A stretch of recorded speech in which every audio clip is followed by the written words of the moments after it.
are back. Week 3 Dynasty Fantasy Football recap. And you know what? We're gonna just take a brief moment here and not talk about football, not talk about fantasy football. In fact, we're gonna talk about the craziness that is happening right now on TV, and that is the presidential debates. Because by God, this is the most entertaining thing I've seen since football has even started, and it's even more entertaining to see all these Trump diehards lose it because Trump is losing it. And sorry, but you guys are gonna have a meltdown too because it's time for the Dynasty Fantasy Football recap. Roll those highlights and roll my music. I don't have any yet. I soon will. Working on things. Sorry guys if I offended you with that opening, but it's hard to face facts, isn't it? Let's get right into it, man. Let's get right into the show. Rolling those highlights because, man, Week 3 fantasy football has been fun. Big news right off the top. So a bunch of players tested, well, not a bunch, like 3 players tested positive for COVID on the Tennessee Titans team, along with, I think, 5 coaches or personnel. So I think if the rest of the team probably tests okay throughout the week, I'm sure the NFL has plenty of testing protocols that they're going to go through. Maybe the majority of the team will be okay, and they won't have to cancel the game. Maybe they just will be without like 3 players on the Titans and however many players that they probably infected on the Vikings. Because guess what? For all you COVID naysayers that say it doesn't exist, it does exist, and it's affecting football, and it's affecting everyday people's lives. It affects people in this group. So get off my soapbox for a little bit. I just want to put that out there. Come on, don't be dumb, people. Be careful out there. It is still a thing. It's not gonna go away. Let's go right into the first game of the league. And we'll start it off right away with my team, the Mandalorian, taking on Bravo's football. It should have been a much closer game. You see the original projection right there with Bravo and me. I'm highlighting. I could not find a feature in OBS, and if there's any OBS users that watch this, tell me where that feature is to enable my mouse, because as far as I can find it, I do not see it. But the original projections had me barely squeaking by 137 to 132, but you can look at the actual final score being highlighted, 153 to 87. Bravo just had a bad week. Could not get out of the gates. I think even the first games that you see there, oh crud, they took off the dates. But I think you see there, Bravo lost his tight end to the injured reserve, and then McKinnon is now questionable. But I think that's just like just preemptive putting a questionable tag on a player. Man, for the first time in a while, I think in my week, I don't have any players marked questionable. It's they're all good to go. Wasn't even close. I think by the afternoon Sunday, I don't like to pull a comfortable, okay, I'm gonna win this game, because I'm a Falcons fan, and as a Falcons fan, I've come to terms with disappointment, knowing that when my team is in the lead, we're probably gonna blow it. So I don't want to be the Falcons of the league. So I just kept on hoping that my team was gonna do good. Austin Eckler, man, showed up for me. I did not expect this. And I picked up Davis, who is the backup to McCaffrey on the Panthers. And I'm so glad I did, because Davis himself gave me 23. Eckler gave me 31. 16 points for both my wide receivers. Julio Jones did not play. I'm pretty sure he did not play. I don't remember seeing him on the field. My backup tight end there in the flex position was the one that left me points on the board with Gesicki. I had to start him because he played so well in the week before. I think he had 23 points, and I left him on the bench. I left maybe 8 points on the bench that I could have had with Sony Michel there from the New England Patriots. Man, look at my bench. It is questionable at best. So the second I have to start putting in bench players, it's going to get messy. But I'm so far so happy. So far so good, and I'm happy with my team. I'm 3-0 in all my leagues. If you want to sound off in the comments how you're doing in all your other leagues, do that, because, man, this is the first time in, forever I've been playing fantasy football. And I'm not one to gloat, because I lose so many of the Dynasty League games. and I think I've lost 2 championship games.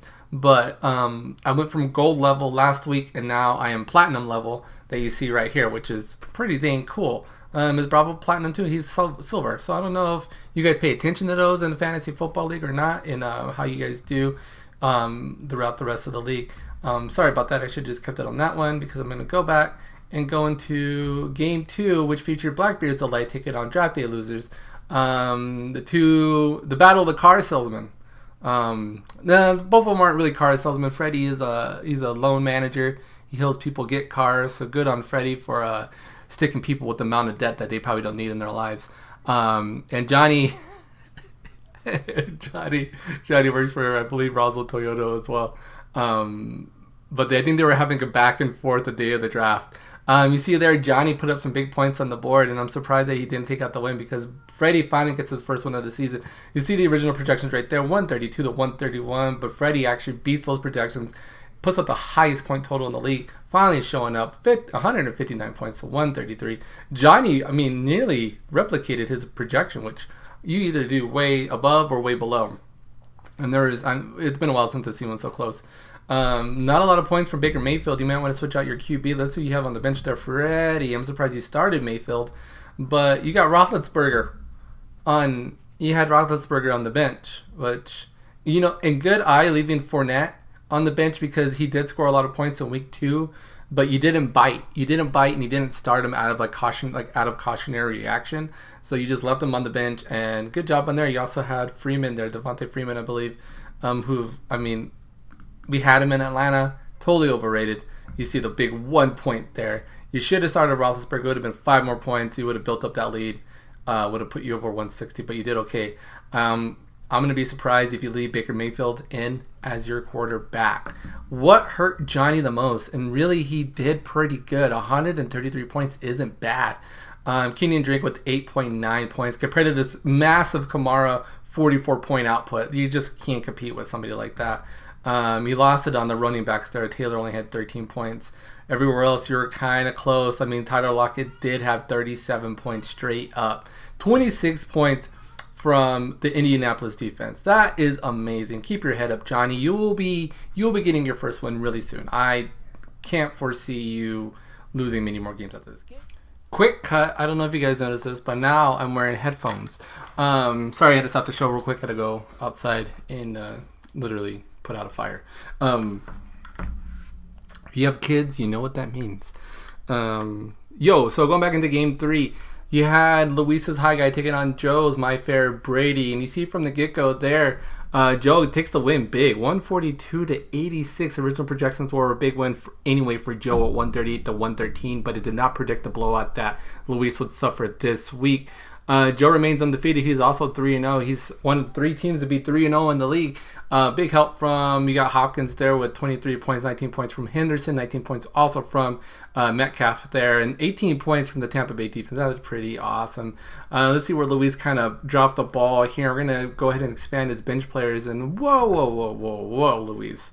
Drew Brees once again left on the bench. 23 points for Drew Brees. You might as well be starting him. Godwin put up 17 points. He was your backup wide receiver. You got a combined 4.2 points from all your wide receivers that you started. So just not a good effort in your part there, Luis. Sorry, man. I hate the burst your COVID bubble, but oof, that is rough. Also, you had tight end Smith there from the Titans. He had 11. Who knows what's going to go on with those players, if they're going to be playing this week or not. Henry also had 27 points, like a bright spot for you, but you may be without him this week, depending on what happens with the Titans and whoever they play this week. So sorry there, Luis. You do play me this week, so watch this be the week I scored like 76 points and you beat me like 76 to 79. I wouldn't put it past it. The commish curse is always alive and well. Going into game 4. Shout out to Brian AZGo6. He's a big help for all our Twitch streams. Check out the GoFull podcast on Apple Podcasts, Stitcher, Spotify, and Google Podcast. He's been a guest on that show a couple of times, and he's helped us out on our Twitch streams with GoFull Gaming, twitch.com/GoFull Gaming, I believe. He took on longtime supporter as well, Alex Team Bebe. Alex here, man. I was texting him earlier to see if he wanted to be on the show. He could not make it, but he is kicking himself because he wants to do it. Big point output there from Patrick Mahomes. 40 points. Cannot help Alex, though. That's got to be a bummer. Alex drops to 0-3. You'd hate to see that, especially when you have a player score so many points. 40 points. Like, ugh. That, like, in a losing effort, that sucks. But look at Brian here. 29 points in Utah. Got it right this time. Chubb with 24. 14 with Ertz. 30 with Allen. 14 from Elliott and his kicker. -3 with the New Orleans defense. Does he have a backup defense? He doesn't, but neither do I, so it's not a big deal. Neither does Alex. Like, there's a handful of teams that play this. I mean, I don't play a backup defense throughout the rest of the league until I absolutely need a backup defense the week of. I just think you probably want to stock them with the backup player that you may need in case somebody gets injured. It's always good to get a handcuff for like one of your main players. Like say like if you have like a high end wide receiver or a high end running back, you definitely want to get like the running back below them as their backup. So like Chubb, you want to get the backup for Chubb. If you have even Carson, like you that's a smart play to do with any league that you're in. And then the final game of the week, we have Fresh Prince of Hell-Er also moving to 3-0. He is the other 3-0 team there. 155-129, taking out Jeremy's Beckham Steamers, co-host of the GoFo podcast, Jeremy. He texted me a while ago. I wondered what he said. He's also watching the debates and losing his mind. Matt Ryan, 12 points. That's a bummer. I cannot defend Matt Ryan right now because the Falcons are horrible. And you look at Jeremy's. Oh my God, Jeremy, what is going on with your bench? Oof, 17 points on the bench. Oh, that is bad. That is real bad, Jeremy. You need a quarterback faster than Trump needs a COVID vaccine to save his presidency. There, I said it. Fresh Prince of Hell-Er. 36 points from Russell Wilson, probably the best quarterback right now in fantasy football. You got Kupp there with 25, 12 from McLaurin. You got Hell-Er there with 18, 14 from Sanders. It's a good effort on your team. You got Boyd in your flex position at 22 points. That is just a nice output from you. Enough scores and highlights, right? Let's hand out some Week 3 awards. And Green Elite of the Week has to go to, it was a close one this week. There was one team that scored 87 points. There was another team that scored 86 points. But of course, the lowest scoring team gets Green Elite of the Week. And it goes to Luis, a.k.a. Huicho, a.k.a. High Guy out in the mountains somewhere in New Mexico. Shout out to you, Luis. Life just keeps getting better. You will win a game. It will happen. I foresee it. And it's probably going to happen against me this week. Maybe you're going to be the team that takes me out of first place. And I wouldn't be too mad about it. I'd be happy for you. I'd be okay. Alex, I saw you post on Snapchat earlier that you went to Blake's. You didn't let everybody know how it went. We live in Bumtown, Roswell, where things are hard and hard to come by. So let us know how your affair with Blake's went and how was it? Was it good? Player of the week this week goes to, as much as I hate to say it, it's not that bad. Freddie gets player of the week. You know, if he's watching the debacle that's going on now, maybe this is going to make him smile a little bit, make him feel happy in his heart with the decisions that he's made in his life. His team moves to 1-2, 159 points. Good for you, Freddie. Go sell a car. Oh, man. What a fun week. Let's take a quick preview there. You see, I had the biggest blowout of the week. I don't get any. Maybe we should do biggest blowout of the week awards.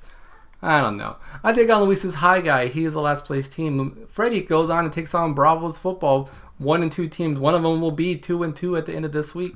Draft day losers will look to get his first win against Jeremy, who is 2-1, trying to rebound after that loss. Alex Team Baby also looking for his first one. Will it happen against Joe's My Fair Brady?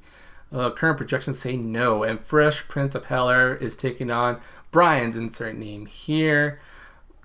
Pretty fun weeks coming up, man. We'll see what happens with all those announcements going on with like COVID and, you know, testing and all of that. Maybe the players who are just infected are going to be the ones sitting out. They don't have to worry about canceling an entire game because of a couple players. You hate to see it because the NBA and the NHL did so well with their bubbles. And you would just think, like, wouldn't it make more sense just to do that? Like, just to set that up. Like, you see the MLB, like, they're quickly rushing into a playoffs, like, situation that, you know, who knows what's going to go on with the MLB. But, like, if it's happening in MLB, it's going to happen in NFL because the NFL has no, like, no protocol really in place. Like, all they just said to Tom Brady was like, don't practice with so many people. That's not good, Tom. And he just practiced with them anyway because he's Tom Brady. He's not going to listen to anybody. He's like, you signed me. You're not going to pay me. So on that note, guys, we're still playing pick'ems. I'm not really paying attention. I mean, I'm setting my picks. But if you guys want me to talk about pick'ems, let me know in the comments. Let me know on the message board. Let me know on our Facebook group. Plenty of ways to get a hold of me, to get a hold of the commish. Watch out for waiver wire goes live this week. I don't see any players really that stand out to me that I think are a good waiver pickup. But maybe you guys do. Maybe this glare in my glasses will distract you throughout the entire show. Maybe that Target back in the back is making you wondering, what did Matt get from Target? Spoiler alert, it's a pillow. So on that note, guys, set those teams, pick those picks. I'll see you guys right here next week on the recap. Deuces.